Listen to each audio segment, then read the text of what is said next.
ndabasuhuje kandi mbaye ikaze kuri Hand of God. Uyu munsi kuri Hand of God tugiye kurebamo ibimenyetso 14 bigaragaza umuntu ufite imyitwarire mibi. Ikimenyetso cya mbere kiragira giti umuntu ufite imyitwarire mibi avuga nabi inshuti n'umuryango iyo badahari. Ni ukuvuga ngo wa muntu muganira akirirwa kubarira ngo mugenzi wanjye yakoze ibi n'ibi, inshuti yanjye yakoze ibi n'ibi, ujye umenya ko n'ubundi niyageze kuri iyo nshuti nawe narukwirirwa kuvuga. Uwo muntu rero bigaragaza ko afite imyitwarire mibi, kwirirwa avuga abandi kandi abavuga nabi. Icyo ni ikimenyetso cya mbere. Ikimenyetso cya kabiri kiragira giti uwo muntu ufite imyitwarire mibi ashinja abandi ibibazo n'ibyo yananiwe kugeraho. Ni ukuvuga ngo niba hari ibyo yananiwe gukemura yirirwa bishinja abandi, abigereka ku bandi, aho kuba yatekereza ko ikibazo ari we, ahubwo agatekereza ko ikibazo ari abo. Ikimenyetso cya gatatu kigaragaza umuntu ufite imyitwarire mibi.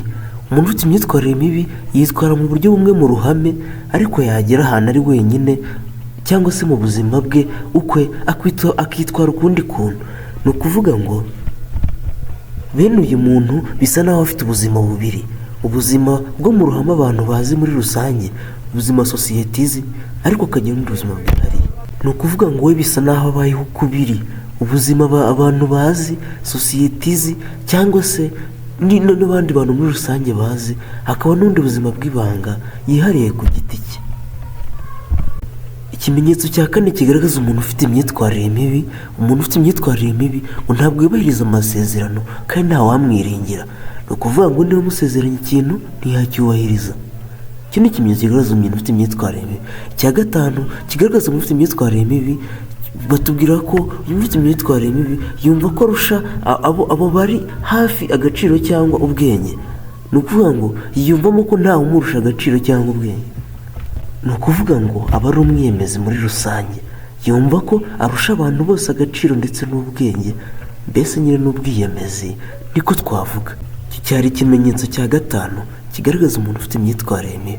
Icya gatandatu kiragira giti umuntu ufite imyitwarire mibi arota ubuzima butunguranye bwuzuyemo ibintu nko guca inyuma uwo bari kumwe, gukina n'abandi, cyangwa se gukirana n'icyubahiro n'izina. Ni ukuvuga ngo uwo muntu ahora yiyumva muri ubwo buryo. Ikimenyetso cya karindwi kiragira giti uwo muntu ufite imyitwarire mibi ntashobora kureka gutekereza kuri izo nzozi. Izo nzozi nyine afite ntashobora kuzireka kuzitekerezaho, hamwe n'ubwo bwiyemezi bwe n'indi myitwarire yose mibi. Ikimenyetso cya munani kiragira giti umuntu ufite imyitwarire mibi arabeshya kandi agahindura ukuri kugira ngo agaragare neza.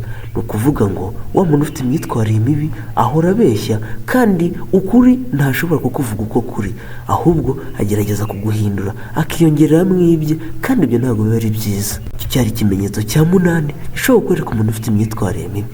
Icya cyenda kiragira giti umuntu ufite imyitwarire mibi akoresha amafaranga nabi kandi akagira ikibazo cyo kuyacunga. Muri make arasesagura. Reka tubivuge muri iyo mvugo. Umuntu ufite imyitwarire mibi arasesagura, hamwe na bwa bwiyemezi twabonye hejuru. Ubwo agura ibintu bihenze agasesagura, agakora ibitari bikenewe, cyangwa se akaba yanakora ibintu bitari ngombwa mu buzima bwe. Muri make arasesagura. Iki cyari ikimenyetso cya cyenda cyakwereka umuntu ufite imyitwarire mibi. Icya cumi kiragira giti umuntu ufite imyitwarire mibi nta bwitange cyangwa se kwita ku bandi agira. Muri make hamwe na bwa bwiyemezi uwo muntu arimenye, ntabwo yita ku bandi, ahubwo yirebaho we ku giti cye. Iyo ni imyitwarire mibi, kuko umuntu ufite imyitwarire myiza yakaba yita kuri bagenzi be, kuko muri sosiyete muri rusange hari benshi baba bafite ibibazo kandi baba bakeneye kwitabwaho. Umuntu ufite imyitwarire myiza rero yakaba yita kuri we. Icyo cyari ikimenyetso cya 10 cyakwereka umuntu ufite imyitwarire mibi. Ikimenyetso cya 11 kiragira giti uwo muntu ufite imyitwarire mibi nta mpuhwe agirira abakoresha cyangwa abakomeretsa. Muri make iyo acitswe akavuga ijambo akaba yakomeretsa nk'umuntu runaka, nta mpuhwe ashobora kumugirira. Kandi ikindi, nta mpuhwe ashobora kugirira abakoresha, ni ukubakoresha nk'amamashini birumvikana, cyangwa se nk'aho atari abantu. Uwo muntu aba afite imyitwarire mibi. Icyo cyari ikimenyetso cya 11.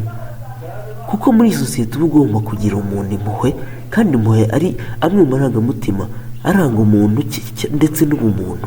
Umuntu rero niba atagira ayo marangamutima ngo abe yakwereka bagenzi be amarangamutima meza, ni imyitwarire mibi. Ikimenyetso cya 12 cyakwereka umuntu ufite imyitwarire mibi. Umuntu ufite imyitwarire mibi ashaka guhora agenzura byose kandi ntashobora kuruhuka. Umuntu ufite imyitwarire mibi aba yumva ibintu byose ari we wabigenzura, ibigezweho akaba ari we ubikoresha, ndetse akaba yumva yayobora n'abandi cyane akabikabiriza. Yego kumva yayobora abandi si ikintu kibi, ariko wende kubikabiriza si byiza. Gerageza ubikore biringaniye, ntukabye ngo bibe byabangamira abandi. Ikimenyetso cya 13 kiragira giti umuntu ufite imyitwarire mibi atangiza amakimbirane hanyuma akayagereka ku bandi. Ni ukuvuga ngo umuntu ufite imyitwarire mibi akora amakosa aho kugira ngo yemere ko ari we yakoze, ahubwo akayagereka ku bandi ati ni runaka wabikoze, aho kuba yakwemera ikosa ngo abe yasaba n'imbabazi, ahubwo akavuga ko ari mugenzi we wabikoze. Iyo ni imyitwarire mibi. Icyo cyari ikintu cya 13 mu bintu 14 turi kureba hamwe hano kuri Hand of God. Akaba ari ibimenyetso 14 byakwereka umuntu ufite imyitwarire mibi. Reka tujye ku kimenyetso cya nyuma aricyo cya 14 mu bimenyetso 14 byakwereka umuntu ufite imyitwarire mibi. Umuntu ufite imyitwarire mibi, ikimenyetso cya 14 kiragira giti biramugora kwemera ko yakoze amakosa. Umuntu ufite imyitwarire mibi biramugora kwemera ko yakoze amakosa. Birumvikana umuntu ufite imyitwarire mibi nk'iyo ngiyo ntashobora gukora ikosa ngo abyemere, kuko nk'uko twabibonye hejuru amakosa yayagereka ku bandi, ntabwo yabyemera ko yakoze ikosa. Byanze bikunze ayagereka ku bandi. Ibyo bimenyetso 14 byakwereka umuntu ufite imyitwarire mibi kugira ngo ube wamugendera kure cyangwa se wabona uko umuhugura. Iyi ni Hand of God dukomeje gutega amatwi, hamwe tubonera ubumenyi, ubwenge ndetse n'ibintu byadufasha muri sosiyete yacu muri rusange. Komeza kuri subscribe kuri Hand of God kugira ngo ukomeze kubana no mu bindi biganiro bigiye bitandukanye. Kujya kwiza ikiganiro Leonce, dukomeze no kubana mu bindi biganiro bitaha.